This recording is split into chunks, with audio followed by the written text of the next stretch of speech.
Нұрлының шешесі сырқаттанып қалды. Төсегінен басын көтере алмай жатыр, қызулап қалыпты. Суық қатты тиген. Жалғыз басты әйелге қиын, 2 баласы бар. Бірі бастауышқа барып жүрген Нұрлысы, екіншісі еңбектеп жүрген ұлы Хасаны. Ұл қызына қарауға жағдайы жоқ, сандырақтап жатыр. Сәби ұйқыда. Нұрлы мектебіне бармай, шешесіне қарайлап, өзінше тамақ дайындағысы келген. Онымен ұқсата алмады.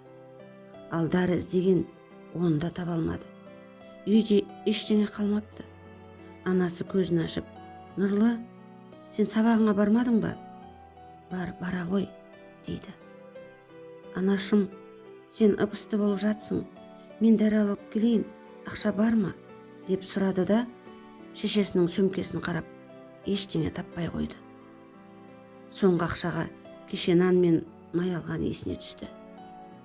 Қызым, сабағыңа бара бер, мен аздан соң тұра, деп анасы кішкентайының құйрығынан қағып, өзі де ұйқыға берілгендей сұлық жата берді.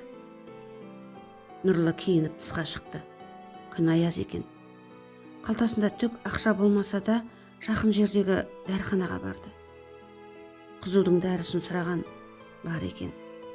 Бағасын біліп қайта шықты. Сөйтіп, айналсоқтап жүргенде, әрдегі дүкен алдында қайыр сұрап отырған бір кісіні көрді. Қасына барды. Алақанында біраз тиын тебен бар екен. Қайыршы мына қызда ақша салатын шығар деп, бұған қолын созды. Сонда Нұрлы шыдай алмай, аға, сіз маған қарызға 100 теңге бере тұрасыз ба? Менің анам қатты қызулап жатыр. Соған дәрі алайын деп едім, деді. Қайыршы қайран қалды. Шүңірек көзін бақырайтып, қызға жөндеп қарады да, 2-3 тісі қалған қызыл иегін көрсетіп күлді. Менен қарыз сұрап тұрсың ба? Сосын оны қашан қайтарасың? Қалай қайтарасың? Нұрлының көзі ақшада. Мен шын айтамын, сізге алған 100 теңгені 100 мың етіп қайтарамын. Есімім Нұрлы, ұмытпаңыз, деді. Қыздың бұл сөзін естігенде, қайыршының жүзіндегі күлкі сап тыйылды.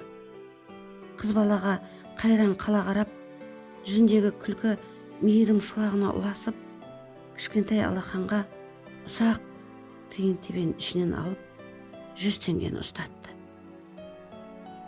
Қызым, анаңыз жазылып кетсін.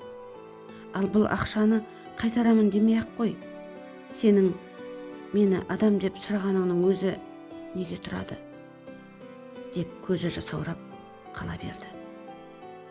Нұрлы қайыршыға рахметін жаудырып, бұл алған қарызын міндетті түрде қайтаратынын айтып, дәріханаға қарай жүгірді. Арада жылдар өтті. Нұрлы білімі жоғары, шаруасы жүріп тұрған кәсіпкер болған. Қазан айының бір күні ол бір қарияның үйіне келді. Амандасып болған соң қарияға келуінің мән-жайын түсіндірді. Сізге келуіміздің себебі, қазір қайырымдылық айлығы жүріп жатыр. Мен кәсіпкермін. Осы ауданда тұратын бірнеше үлкен кісілерге аздап қол ұшын бергім келген. Сөйтіп, сізге мына аздаған ақшалай көмегімді берейін. Әрі сізге бұл қаражат ем-дом немесе бір жаққа барып демалып қайту үшін қажет болар деп ойладым. Осылай көмектесіп тұрамын ғой, деп үстел үстіне белінде 100 мың деген жазуы бар бір бума теңгені қойды. Қария қыздың жүзіне аңдай қарап қалған.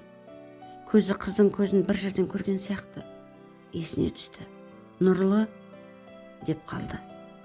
Қыз қарияға күлімсірей қарап, менің атымды қайдан білесіз? Мен өзімді таныстыруды да ұмытыппын, деп ұялып жатыр. Сонда қария, біз таныспыз ғой. Қызым, сен ол кезде кішкентай болдың. Шешеме дәріге деп менен қарызға 100 теңге сұрап алғансың. Және сол ақшаны 100 мың етіп қайтарамын дегенсің. Нұрлы да алдындағы қарияға бажайлап қарап қалды. Сіз сол адамсыз ба? Деді.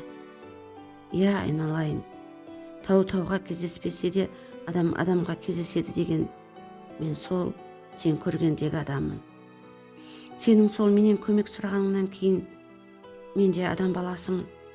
Менен де көмек сұрайтындар бар екен деп ой мазалай берді.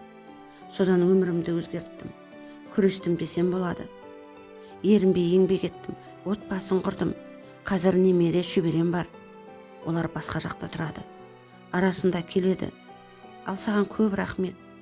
Сен өз сөзіңде тұрдың. Міне 100 теңгені 100 етіп қайтардың ғой. Алла разы болсын. Ал сенің атыңды өмір ұмытпастай етіп жадымда сақтап қалыппын. Себебі сол бір бүлдіршін қыздың сенің сол кездегі әрекетің арқылы мен қайтадан адам қатарына қосылдым. Қалай ұмытайын? Әрі адам жанының айнасы көз дейді ғой. Көзіңнен тани кеттім деп жасаураған көзін сүртіп Нұрлыдан анасын сұрады. Ата, анамыз шүкір, ол да үлкейді, немере жиендерін бағып отыр деп жауап қатты. Өзі алдындағы қарияға кезінде алған қарызын осылай қайтарғанына қайран қалып, есікке қарай бұрыла берді.